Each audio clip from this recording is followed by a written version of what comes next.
देखिए बात करेंगे पाकिस्तान की और कैसे अभी भी जो ट्रेन की हाईजैक की बात है वहां पर देखिए पाकिस्तान की सेना ने बलूचिस्तान में हाईजैक हुई जाफर एक्सप्रेस ट्रेन से सभी बंधकों को छुड़ा लिया, ऐसा वो दावा कर रहे हैं। सेना ने यह दावा किया है कि बंधकों की रिहाई को लेकर उनका रेस्क्यू ऑपरेशन पूरा हो गया है, लेकिन बीएलए का दावा सेना के दावे से बिल्कुल अलग है। अब देखिए इस बीच एक पंजाबी फौजी ने सेना की पोल खोल दी है।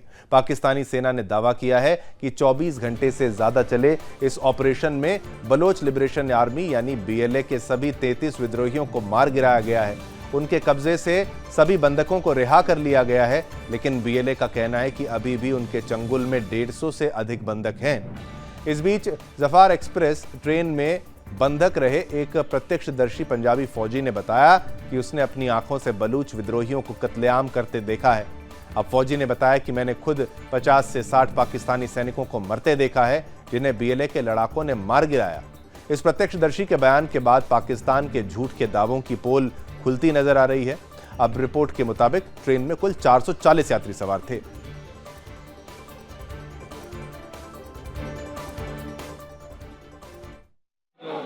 शहीद हो गए। कितने लोगों को मारा था वहाँ पे, कुछ अंदाजा है? वो अंदाज़ा जो मेरे अंदाज़ा है कि 50 से 60 जो है ना वो शनाख्ती कार्ड वगैरह चेक कर रहे थे। शनाख्ती कार्ड चेक कर रहे थे। आपको क्या गोली लगी है? मुझे 3 जगह पे गोली लगी है। ठीक है। तो आप लोगों को वैसे ही बिठाया था उसके बाद? हाँ बिठाया था। क्या मतलब वो यही कह रहे थे कि हमारा इलाका छोड़ दें, पंजाबी इधर ना आए। पंजाबी तो बिल्कुल नहीं इधर आना चाहिए। बाकी जो कौमें हैं मतलब पठान है, सराइकी है, जो दूसरी कौमें हैं वो आए। पंजाबी बिल्कुल नहीं इधर आना चाहिए और हमारा ये मतलब अलग होना चाहिए मुल्क। इधर से सारा पाकिस्तानी जो है ना वो छोड़ जाए। फिर आर्मी वाले हैं आपको छुड़ाया? हमारे रिपोर्ट के मुताबिक ट्रेन में कुल 440 यात्री सवार थे, जिनमें से 21 को ट्रेन पर कब्जे के दौरान ही बीएलए लड़ाकों ने मार गिराया था। इनमें सेना के 4 जवान भी शामिल थे। इसके बाद पाकिस्तानी सेना के ऑपरेशन में बाकी बचे 200 से ज्यादा बंधकों को छुड़ाया गया। इससे पहले बुधवार को बीएलए ने 150 से ज्यादा बंधकों को रिहा कर दिया था। पाकिस्तानी सेना के प्रवक्ता अहमद शरीफ चौधरी ने बताया कि हमने महिलाओं और बच्चों समेत बड़ी संख्या में बंधक बनाए गए लोगों को छुड़ा लिया है।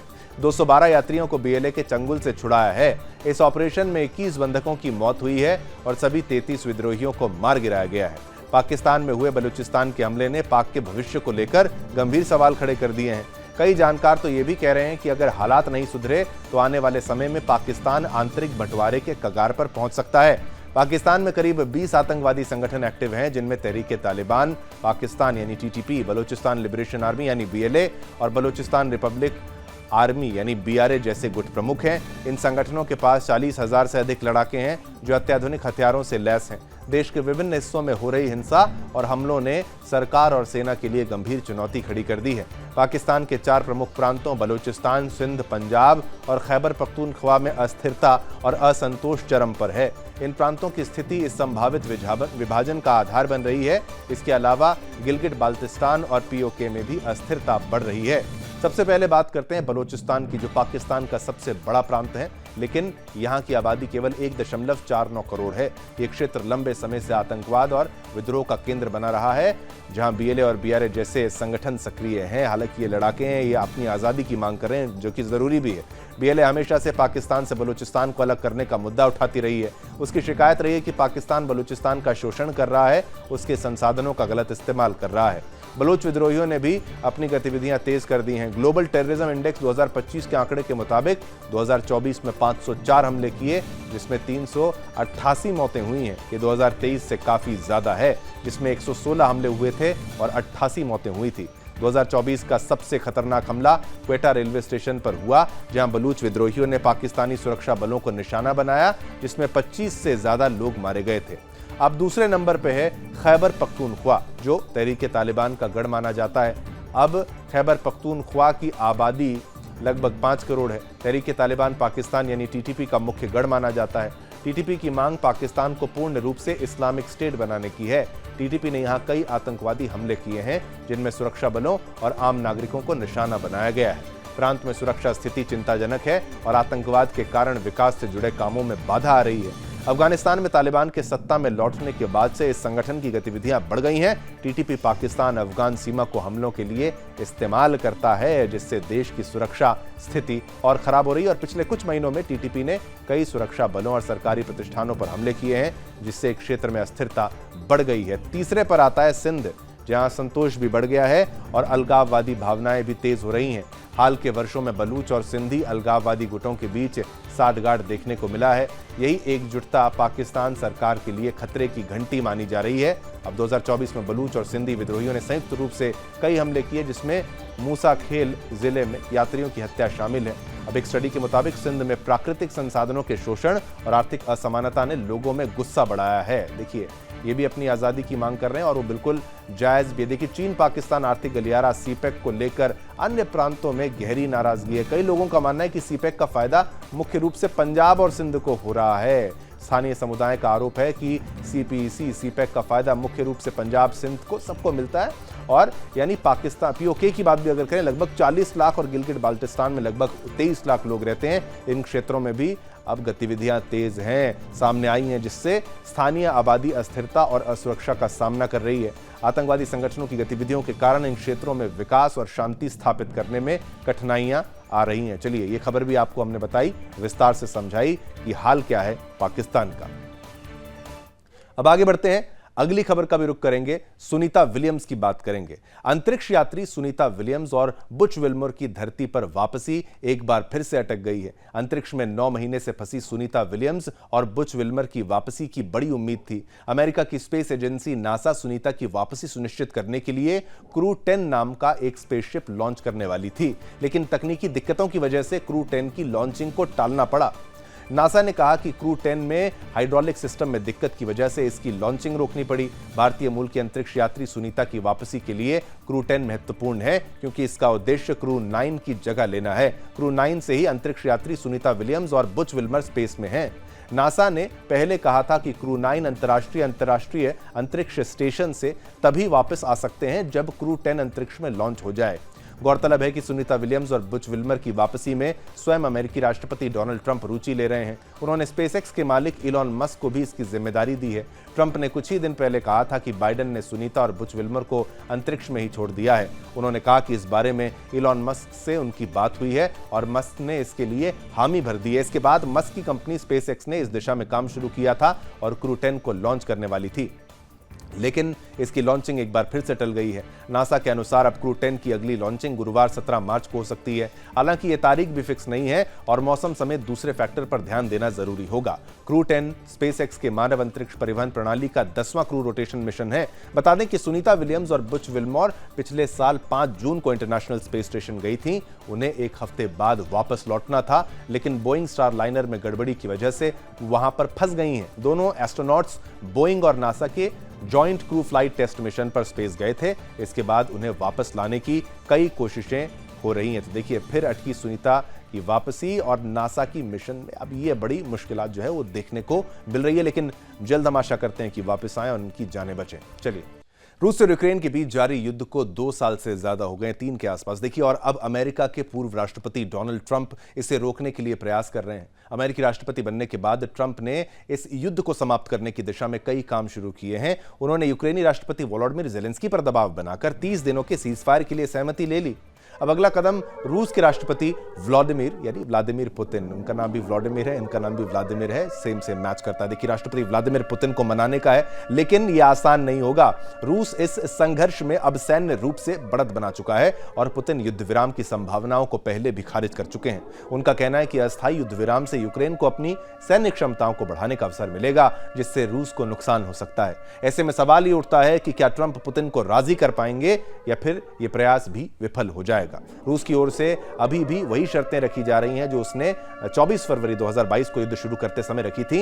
इनमें प्रमुख रूप से शामिल हैं, यूक्रेन नेटो का सदस्य नहीं बनेगा, यानी इसको यूक्रेन को नेटो का, नाटो कह लीजिए, उसका सदस्य नहीं बनाना है, ना बने। रूस हमेशा से नाटो के विस्तार को अपने लिए खतरा मानता है और ये बहुत 2-3 साल से चला आ रहा था। यूक्रेन को एक तरीके से आप कह लीजिए एक टॉफी दे दी किसी के द्वारा, अमेरिका के द्वारा, बाइडेन प्रशासन के द्वारा, कि आपको नेटो में हम ले लेंगे, और तब से यूक्रेन का जो है एक तरीके से बेवकूफ बना दिया गया उसको और वो लगातार युद्ध में झोंक दिया गया और बाहर भी नहीं आ पा रहा है। अब पुतिन चाहते हैं कि यूक्रेन आधिकारिक रूप से नाटो में शामिल होने की अपनी मंशा को छोड़ दे। यूक्रेनी सेना की संख्या कम की जाएगी। रूस चाहता है कि यूक्रेन अपनी सैन्य शक्ति में कटौती करे ताकि भविष्य में वो रूस के लिए खतरा ना बन सके। 4 प्रमुख क्षेत्रों से यूक्रेनी सेना हटे, जिसमें डोनेट्स्क, लुहांस्क, ज़ैपोरिजिया और खार्सोन जैसे 4 क्षेत्रों पर रूस ने कब्जा कर लिया है। अब वो चाहता है कि वहां से यूक्रेनी सैनिक पूरी तरह से हट जाएं और रूस का नियंत्रण बना रहे। पश्चिमी प्रतिबंध भी हटाए जाएं, ये भी मांग है। अब रूस की संपत्तियों पर अमेरिका और यूरोपीय देशों ने कड़े प्रतिबंध लगा रखे हैं। पुतिन की मांग है कि संभावित शांति समझौते में इन प्रतिबंधों को हटाने का प्रावधान शामिल किया जाए।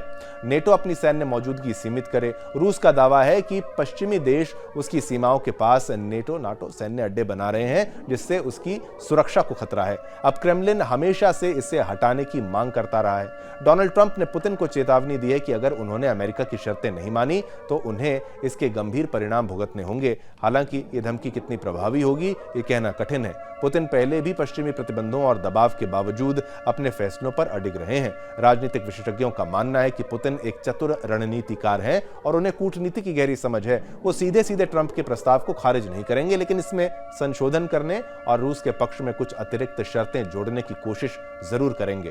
ट्रंप प्रशासन ने अपने विशेष दूत को मॉस्को भेजने का फैसला किया है, जो पुतिन के सामने सीजफायर का प्रस्ताव रखेंगे। अगर पुतिन इस पर सहमत होते हैं तो ये युद्ध को विराम देने की दिशा में एक महत्वपूर्ण कदम हो सकता है। लेकिन अगर पुतिन ने अपनी शर्तों को और कड़ा किया तो यूक्रेन के लिए इसे अस्वीकार करना, देखिए स्वीकार करना मुश्किल हो जाएगा। ऐसे में सवाल उठता है कि क्या युद्ध विराम संभव है। तो बता दें कि अगर 30 दिन के लिए भी युद्ध विराम लागू होता है तो इससे शांति वार्ता के लिए एक अवसर पैदा हो सकता है। अब हालांकि इस सीजफायर को स्थायी बनाने के लिए अमेरिका, रूस और यूक्रेन को बड़े समझौतों के लिए तैयार होना पड़ेगा। अगर कोई पक्ष अपनी शर्तों से पीछे हटने को तैयार नहीं होता तो यह संघर्ष आगे भी जारी रह सकता है। फिलहाल पूरी दुनिया की नजरें पुतिन के अगले कदम पर टिकी हुई हैं। चीन अब दुनिया में सबसे तेजी से परमाणु हथियारों का जखीरा तैयार करने वाले देशों में शामिल हो गया है। अमेरिकी फेडरेशन ऑफ अमेरिकन साइंटिस्ट यानी FAS की ताजा रिपोर्ट के अनुसार चीन के पास अब 600 से अधिक परमाणु बम हो चुके हैं और वो युद्ध स्तर पर मिसाइलें और परमाणु बॉम्बर तैयार कर रहा है। चीन की इस बढ़ती सैन्य ताकत से भारत और अमेरिका के लिए गंभीर खतरा पैदा हो गया है। दुनिया में कुल 9 देश परमाणु हथियार संपन्न हैं, लेकिन चीन NPT हस्ताक्षरकर्ता होने के बावजूद लगातार अपने परमाणु हथियारों की संख्या बढ़ा रहा है। ये चीन की चालबाजी और दोहरे मापदंड को दर्शाता है, क्योंकि वो खुद को शांतिप्रिय राष्ट्र बताता है, लेकिन गुपचुप तरीके से अपने परमाणु जखीरे को खतरनाक स्तर तक बढ़ा रहा है। विशेषज्ञों के मुताबिक पिछले 5 सालों में चीन ने अप्रत्याशित रूप से अपने परमाणु हथियारों की संख्या में इजाफा किया है। उसने कई नई मिसाइलों और आधुनिक परमाणु हथियार तैनात कर लिए हैं, जो पहले कभी नहीं हुआ था। रिपोर्ट में यह भी कहा गया था कि चीन की परमाणु नीति का मुख्य निशाना अमेरिका और भारत है। चीन ने दुनिया की सबसे बड़ी देखिए सेना खड़ी कर ली है और अब वो अपने पड़ोसी देशों यानी भारत, जापान, फिलीपींस को धमकाने में जुटा हुआ है। भारत तो नहीं डरता। चीन लगातार ताइवान के पास लाइव फायर ड्रिल कर रहा है, जिससे ताइवान पर हमला करने की उसकी मंशा साफ झलकती है। अब चीन की अगली रणनीति सीधे अमेरिका से टकराने की है। इसी वजह से वो अपने परमाणु हथियारों और सैन्य क्षमताओं को रिकॉर्ड स्तर पर बढ़ा रहा है। अमेरिकी वैज्ञानिकों के अनुसार चीन के पास पहले ही 600 से अधिक परमाणु बम है और वो लगातार अपने मिसाइल साइलो यानी भूमिगत मिसाइल भंडारण केंद्र का निर्माण कर रहा है, जहां पर जो मिसाइलें रखी जाती साइलो बोला जाता है। चीन के पास अंतर महाद्वीपीय बैलिस्टिक मिसाइल यानी inter continental ballistic missile ICBM भी हैं, जो अमेरिका तक हमला कर सकती हैं। चीन का DF-5 ICBM मिसाइल सिस्टम बेहद खतरनाक है और इसे एक नए साइलो में तैनात किया जा रहा है। चीन की सैन्य रणनीति से वैश्विक सुरक्षा के लिए खतरा बढ़ता जा रहा है। अमेरिकी रक्षा मंत्रालय पेंटागन के मुताबिक चीन की परमाणु ताकत आने वाले वर्षों में और बढ़ेगी। 2030 तक चीन के पास 1000 परमाणु बम होंगे, जिनमें से कई तुरंत हमले के लिए तैयार होंगे। 2035 तक ये संख्या बढ़कर 1500 परमाणु बम तक पहुंच सकती है। चीन के पास ऐसी मिसाइलें मौजूद हैं जो भारत के किसी भी कोने में हमला कर सकती हैं। चीन की बढ़ती सैन्य ताकत और धोखेबाजी सिर्फ अमेरिका ही नहीं बल्कि भारत के लिए भी बड़ी खतरा है। अब चीन लगातार भारतीय सीमा पर आक्रामकता दिखाता रहा है और अब परमाणु हथियारों की ये होड़ भारत की सुरक्षा के लिए गंभीर चुनौती बन सकती है। विशेषज्ञों का मानना है कि अगर चीन को रोका नहीं गया तो वो भविष्य में वैश्विक स्थिरता के लिए सबसे बड़ा खतरा बन सकता है। अमेरिका, भारत और अन्य लोकतांत्रिक देशों को चीन की इस परमाणु विस्तार नीति के खिलाफ ठोस रणनीति बनानी होगी, वरना दुनिया को एक नए संकट का सामना करना पड़ सकता है। देखिए, परमाणु जखीरा चीन की बड़ी रणनीति हो सकती है, इसलिए जल्द इससे निपटना होगा। अब आगे बढ़ेंगे, अगली खबर का रुख करेंगे। भारतीय वायुसेना के लिए आने वाले समय में मुश्किलें बढ़ सकती हैं। अगले 10 सालों में उसकी ताकत पाकिस्तानी वायुसेना के बराबर रह सकती है। ये देखिए, फिलहाल इंडियन एयरफोर्स अपने पुराने लड़ाकू विमानों को रिटायर कर रही है, लेकिन नए विमानों की खरीद फाइलों में अटकी हुई है। इससे ऑपरेशनल क्षमता बनाए रखने में मुश्किलें आ रही हैं। मौजूदा स्थिति यह है कि अगर वायुसेना के लिए तय सभी प्रोजेक्ट समय पर पूरे हो जाते हैं तो 2035 तक उसकी ताकत पाकिस्तानी वायुसेना के बराबर होगी। लेकिन अगर देरी होती है, जैसा कि अक्सर भारत में होता आया है, तो भारतीय वायुसेना की ताकत पाकिस्तानी एयरफोर्स से कम हो सकती है। एक रिपोर्ट ने यह आशंका जताई गई है कि वर्ष 2035 तक भारतीय वायुसेना के लड़ाकू विमानों की संख्या में भारी कमी आ सकती है। अनुमान के अनुसार उस समय भारतीय वायुसेना के पास लड़ाकू विमानों की संख्या पाकिस्तानी एयरफोर्स के बराबर रह सकती है। सरकारी आंकड़ों के मुताबिक देश की सुरक्षा के लिए वायुसेना के पास कम से कम 42 स्क्वाड्रन होने चाहिए, लेकिन फिलहाल भारत के पास केवल 32 स्क्वाड्रन्स हैं। अगर नई खरीद और विकास योजनाएं समय पर पूरी नहीं हुई तो 2035 तक ये संख्या घटकर महज 25 से 27 स्क्वाड्रन रह जाएगी। ऐसे में हालात बेहद चिंताजनक हो सकते हैं। रिपोर्ट में मौजूदा और भविष्य की रक्षा खरीद के आधार पर एक गंभीर चेतावनी दी गई है। रिपोर्ट के अनुसार वर्ष 2035 तक भारतीय वायुसेना के पास केवल 25 लड़ाकू स्क्वाड्रन ही बचेंगे।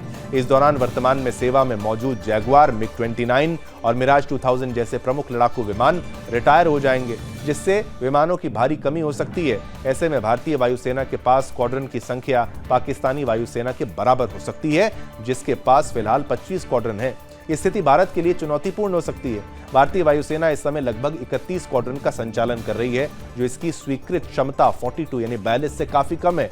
मौजूदा हालत में भारत मिग-21 विमानों को धीरे धीरे अपने बेड़े से हटा रहा है, क्योंकि ये फाइटर जेट अब काफी पुराने हो चुके हैं और लगातार हादसों का शिकार हो रहे हैं। मिग-21 के दुर्घटनाओं में देश अपने कई बहादुर पायलटों को खो भी चुका है। 1970 से 1990 के दशक की शुरुआत तक भारतीय सेना में जैगुआर, मिग-29 और मिराज 2000 जैसे लड़ाकू विमान शामिल किए गए थे, लेकिन अब ये भी अपनी उम्र पूरी कर चुके हैं और इन्हें जल्द ही रिटायर करने की जरूरत है। रिपोर्ट के मुताबिक लगभग 6 जैगुआर, 3 मिग-29 और 3 मिराज 2000 स्क्वाड्रनों के रिटायर होने से भारतीय वायुसेना के 12 स्क्वाड्रन और कम हो जाएंगे। इस स्थिति में साल 2035 तक वायुसेना के पास केवल 25 स्क्वाड्रन ही बचेंगे, जो कि बेहद खतरनाक हो सकता है। चलिए, इसी के साथ आगे दीजिए, समय इतनी अनुमति देता आपके साथ संवाद करने की। कल फिर आएंगे, नए मुद्दे आपके लिए लेकर आएंगे। तब तक के लिए मेरी तरफ से, मेरी टीम की तरफ से आप सभी को जय हिंद, जय भारत, जय हिंदुस्तान।